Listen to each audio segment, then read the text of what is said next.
Berkenaan dengan kelebihan Nabi sallallahu alaihi wasallam, tuan-tuan, kalau perasan yang saya sebutkan ni adalah usul akidah Usul akidah berkenaan dengan Allah, sifatnya, melihat Allah, kemudian Quran, kemudian kelebihan Nabi adalah usul-usul akidah yang menjadi perbincangan utama dalam perbahasan ilmu kalam. Tadi saya mula pukul berapa, Ustaz? 9.30. Habisnya sepatutnya 10.30. Zuhur. Saya cepat sikitlah. Berkenaan dengan Nabi sallallahu alaihi wasallam, kalau tuan-tuan baca buku-buku Imam Syafi'i, tuan-tuan akan nampak penghormatan Imam Syafi'i begitu tinggi kepada Nabi sallallahu alaihi wasallam.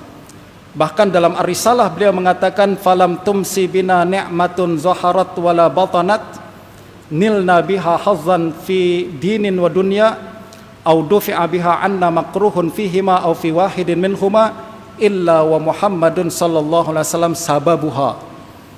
Semua nikmat yang kita punya di dunia dan di akhirat, semua kesusahan yang ditolak daripada kita di dunia dan di akhirat, Muhammadlah sebabnya, kata Imam Syafi'i. Justru Imam Syafi'i melihat baginda Nabi begitu tinggi, menghormati begitu tinggi. Bahkan kalau tuan-tuan tengok dalam perbahasan fiqh juga, Imam Syafi'i antara sedikit Imam Syafi'i mengatakan bahawa salawat kepada Nabi dalam solat hukumnya rukun, betul tak? Hanya Imam Syafi'i kata macam tu. Ulama yang lain bahkan mengatakan Imam Syafi'i telah membawa pandangan syaz dalam perkara ini. Tak ada ulama lain kata macam tu. Ini sekali lagi menunjukkan bahawa sebenarnya bukan Imam Syafi'i seorang, tapi ramai orang yang kritik Imam Syafi'i dengan mengatakan awak bawa pandangan syaz sebab menjadikan salawat rukun dalam solat. Kebanyakan ulama tak bawa macam tu. Imam Nawawi jawab, taklah, sebenarnya adalah ulama lain yang mengatakan perkara ini sebelum Imam Syafi'i. Tapi poinnya, tuan-tuan, betapa baginda Nabi dalam mazhab Syafi'i begitu tinggi, begitu dihormati. Dan menurut Imam Syafi'i lagi dalam sebuah riwayat, beliau mengatakan ma'atallahu azza wa jalla nabiyyan ma'ata Muhammadan sallallahu alaihi wasallam. Tak ada seorang nabi yang Allah bagi kelebihan seperti mana Allah bagi kepada baginda Muhammad sallallahu alaihi wasallam. Ada orang tanya, muridnya kata, mukjizat Nabi Isa kan lebih hebat, dia boleh hidupkan orang mati. Kata Imam Syafi'i, mukjizat baginda Nabi kita lebih hebat daripada menghidupkan orang mati. Kenapa? Sebab baginda apabila berkhutbah lalu ada batang pokok tu yang menangis kan, tuan-tuan.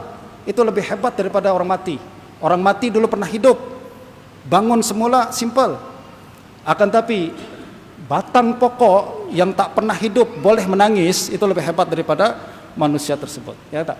Ini pandangan Imam Syafi'i, tak ada nabi yang lebih hebat daripada Nabi kita sallallahu alaihi wasallam.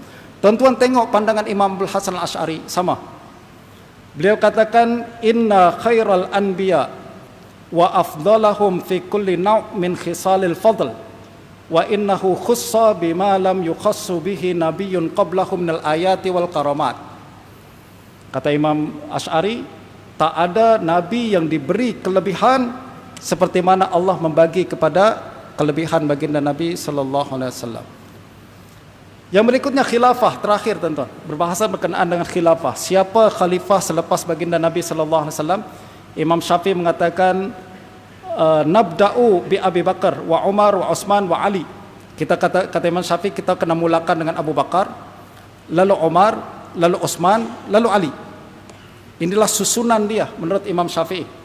Siapa manusia terbaik selepas Rasulullah? Abu Bakar, lalu Umar, lalu Utsman, lalu Ali.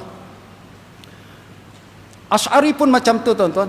Tuan-tuan baca buku Mujarrad Maqalat, beliau mengatakan inna afdalal ummah ba'da Nabi sallallahu alaihi wasallam Abu Bakar wa innahu kanal imam ba'da Rasulillah sallallahu alaihi wasallam.